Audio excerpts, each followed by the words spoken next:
Be'ezrat Hashem, Erev Shabbat Kodesh, Friday. Look at Rabbi Moshe Amber. This, I think you have to look at it in Hebrew. You're not going to find anything in English. So Be'ezrat Hashem, today is the 3rd of the month of Av. Baruch Hashem. It's the other Dishmaya. Friday, the 6th day of the week of Parashat Shabbat Shoftim. Be'ezrat Hashem, we're continuing in Sefer Yirat Hashem. So he says like this. Vayoled Noach Gimel Banim et Shem et Ham et Yafet. So Noah gave birth to 3 children, and enumerates Shem, Ham, and Yafet. So in the first pasuk, something very strange here, right? It says like this: the pasuk harishon ne'emar toldot Noach. It says in the first pasuk, Ele toldot Noach, right? The offsprings of Noah. Toldot lashon rabim. Toldot is toleda. Toleda is one, an offspring. Toldot offspring is more than one, right? Of toldot. So, what is the? It doesn't tell me how many. It just tells you toldot. These are the offsprings of Noah. But as it tells, so one thing is tolda, which is the offspring, and then toldot with the offsprings. But the minimum in Torah, whenever you hear in the Torah language of multiple, minimum is 2. So Rabbi says, what is the 2 hinting to us? Yoreh al kiyum mitzvot, dibur machshava. The way to to sustain the mitzvot, it's you have to. There is an aspect of speech in it, and there's also thought process, right? Kavanah in the mitzvot. Pasuk hasheni v'yored Noach, and the second pasuk tells us, and Noach gave birth. Yoreh al kiyum mitzvot v'maaseh. No, that's already the third deed, right? There's an enumeration, right? That there was 3 children. So again, so what's the offsprings? You have dibur, speak, machshava. There's the thought process, and now there's a third one, which is toldot, right? And now you have a hint why there's 3. Right? If somebody's going to ask you, there's 42 million answers why Noah had only 3 boys, but one of them is here. Rabbi is telling us that Noah had 3 children to hint to that aspect. One, to fulfill the mitzvah in speaking, to fulfill the mitzvah with machshava, with the thought process, and the third one is the maaseh. V'zeh al yedei shlosha tenaim. There's 3 conditions here. What? Et Shem. What's the kind of name is this Shem? The Hainu Keter Shem Tov. So, right, a person who is the most prevalent keter and crown in the Pirkei Avot is mentioned what? Shem Tov, the good name of a person. Tov Shem Tov, right? Good, as we say over there.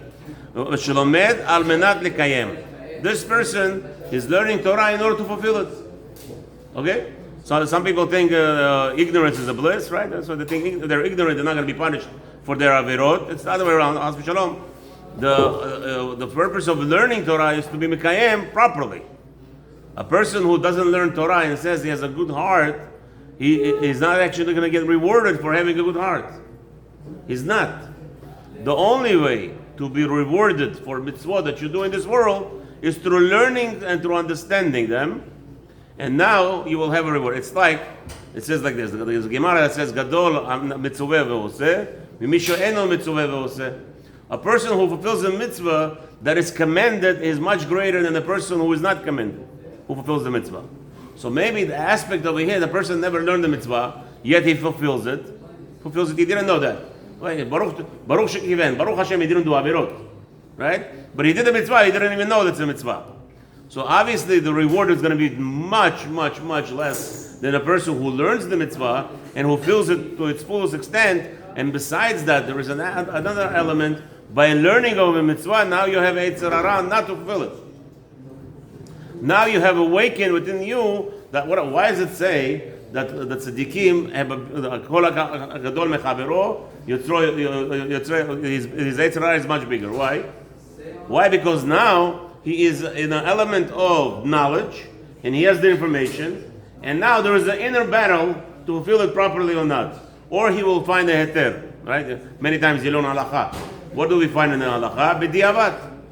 And I already stressed that many times, en osim mitzvot b'diavat lechatchila. You cannot say, let me do a b'diavad lechatchila. Let me start from the beginning as a b'diavad. B'diavad. Right? Like we said, eating milchik on Yom Tov, especially on Shavuot or whatever. Some people have a crazy idea that the night of Yom Tov, they're going to eat milchik. It's a Suda. And they come up with some crazy idea. It's a minhag. It's actually the biggest. If any minhag you should be mevatel, it's this. Because there's no mekor to it, no halacha, nobody, not even Ashkenazim have it. Right? I don't know how this got. I came here to Florida. It became a sickness. They eat milchik on Yom Tov night for Sudot, and it's wrong. It says v'samachta b'chagecha en tzivcha yala b'yayin v'basar. There's no such thing as eating milchik seudas. Besides, there's going to be a question if you're going to eat b'chlal chazayit lechem. Because what are you eating now? Macaronis. They eat ziti. What they eat over there? Lasagna, shmazania. So how much bread are you going to eat already? So there's another question you're going to go into. So besides the fact you're not fulfilling the mitzvah of Yom Tov. So that Yom Tov. So now somebody says, okay, they found a heter. Some rabbi said it's okay. So again, so b'diavad. I said to somebody, how can you fulfill b'diavad lechatchila? I don't understand. How can you plan? Right? If you can, let's say you're a guest. You're a guest by some nut job, and he's a nut job. I don't know where they came up. There's no mekor for it in halakha at all. It's a total. Unfortunately, over here in Florida, there's rabbanim, and it's a good thing. You're not gonna get tired. You're not gonna get tired if you eat milchik, which is in its all foolishness. The milchik makes you more tired than meat.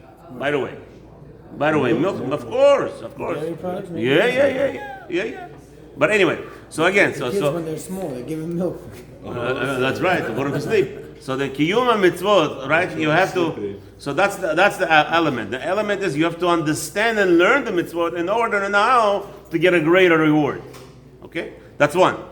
Bet et ham mazecham chet mem lomed al menat lelamed laacherim umechamem otam leavodat Hashem b'deroshav dehainu shemashpia alehem b'davar u'b'divrei musar. What is a hot person? Ham is in Hebrew, real translation is hot, right? So, he's overheated. So what is that? He is mitchamem, he is arousing the heat in the people by giving them musar and encouraging them to learn and pushing them and giving deviating plans, advertising, right? Somebody, why do we have to spend money on advertising? Very simple. Because the goyim spending money enough. MGM betting, and then you have Hard Rock advertising so heavily. I mean, this Mekomot of Tumah, they're drawing by itself without advertising. Yet, what's this idea? Billions of dollars are spent in advertising a year. Why? Because to draw them. So how much more so we have to advertise? How much more we have to lure those Jews that sometimes are caught up in this idea of excitement. They're going to go to casino, they're going to go to MGM betting, whatever's a hazaka, they're going to make money and lose in bet. I don't know, the whole shaila of for sure in Israel is asur. Betting and buying a lottery, for sure it's asur in Israel. Because every Jew is involved. Here there is some heterim in America to buy a lottery ticket. I buy a lottery ticket once a year. Just to say if there is, if Hashem wants to throw those millions to me, maybe he will. Here's the opportunity.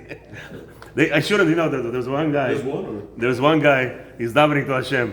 Hashem, I want to win the lottery. 20 years he's praying. I want to win the lottery. I want to win the lottery. I want to win the lottery. So the Malachim come to Hashem, says, Hashem, just give him. Let him win something. Give him $20 to win something. Hashem says, I want to make him win, but a problem. He's not buying the ticket. He's not buying the ticket. All right, so once a year I participate in this tumah. Huh? That's me.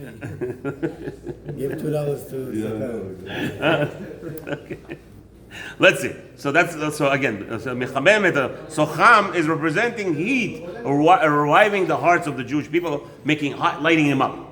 Gimel. What is the third one? It says, Vet Yafet. What's Yafet? שמייפה אותם בדרושותיו ומחזירם למותיו בדברי הלכה. A person has this is a third element that a person that could actually take a topic and make it so exciting in people's eyes, like here, and he lays it in front of them that makes them more attractive to the Torah. וזהו שנקרא צדיק תמים בדורותיו. And now that made Noach tzaddik tamim b'dorotav. What? Those three elements that Shem, Cham, and Yefet is actually alluding to a way of Noah was fulfilling the mitzvah. This goes against all that we learned till now, that Noah didn't care about his generation, which is in itself, just to say it just to think of it is, I think it's a questionable. You know, to think such a thing of a person who Hashem claims to be a tzaddik, right? And then more or less say it. Noah didn't care about others. Maybe he was not able to fulfill to the full. He was not successful as Avraham Avinu. That I could say, because here's the facts. But to tell me that this whole element, that if he was in the time of Avraham Avinu, he would not be nothing. Chazal saying it. I put it aside. I'm not endorsing it. I listen. If you're talking about Hashem is testifying about another person, Hashem is saying he's a tzaddik. And look at the Hilchot Tshuva. Now everybody's learning Tshuva with Elul already, right? Before Rosh Hashanah, Yom Kippur. So Rambam says, what's the real Tshuva? Where Hashem is going to proclaim you Baal Tshuva. That's real Tshuva. That's something to reach on, guys. Okay, let's just quit. ולכן אמרו, חכמינו זכרונם לברכה, עיקר תולדותיהם של צדיקים, מצוות ומעשים טובים. The most important element of a tzaddik, righteous person in this world, is to fulfill the righteous deeds and מעשים טובים. מצוות ומעשים טובים, okay.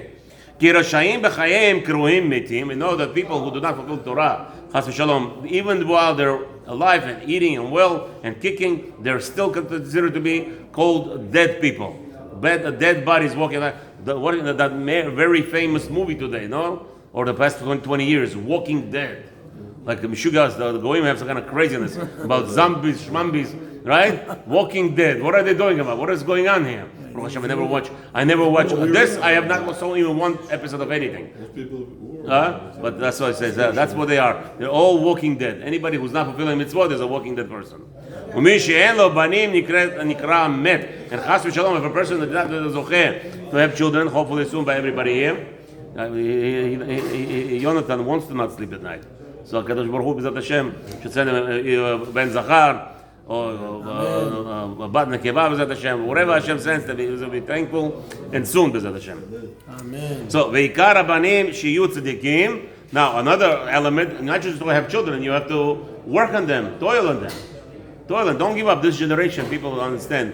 There is a storm going on here, and a lot of people, righteous people, good people, their children getting off the derech. Don't worry about it. As long as there's one rule you have to keep in your mind. When you were an honest person and the children know this is no, khalas, you did your job. Later on, they'll wake up and they'll be good and they'll come back without a problem. She'im hem rashayim, chas v'shalom, if children are evil, gam avihem nikra rasha v'afilu shu tzaddik. Even if he's a righteous person, if the child was not successful, went in a bad way, he will be considered to be an evil person in Hashem's eyes. Im lo lomdim Torah. And if he's a righteous person who doesn't have children, אז מצוות ומעשים טובים שלו הן בניו לעולם הבא. So all like Rabbeinu, what's his name? Lubavitcher Rebbe, right? Somebody asked me, how come there is so much tshuva in this generation, in the last 20, 30 years, right? What's going on? Where is that coming from? You have to understand that the Lubavitcher Rebbe, when he was davening, what did he say? To Hashem, give me children. And when a person says, give me children, he says, why is Hashem not fulfilling this mitzvah? He's wrong. It's not true. Every tefillah is answered instantly. Every tefillah, whatever you ask for, is instantly answered. Why? You don't see it sometimes. You don't see what's going on. You don't have to see everything. First of all, when you daven, who are you daven for? For you. Who is you? 18 million Jews. When you saying a prayer, Anenu, when we say over here, Aneni, Anenu, whatever it is, right? You say, Hashem, help me, or Hashem giving me $10 million, tell me $100 billion. Who are you praying for? You're praying me. It's 18 million Jews. So even though you don't see that it's been answered the prayer, it is actually being answered. All our prayers in it. So the Lubavitcher Rebbe, when he said, Hashem gave me children, so Hashem gave him children. Where are those children? Hashem just put them in the stomachs of different women. And all of a sudden now, in this generation, people are becoming Baalei Tshuva. Where's that from? Tzaddik's prayer is answered. Shabbat Shalom.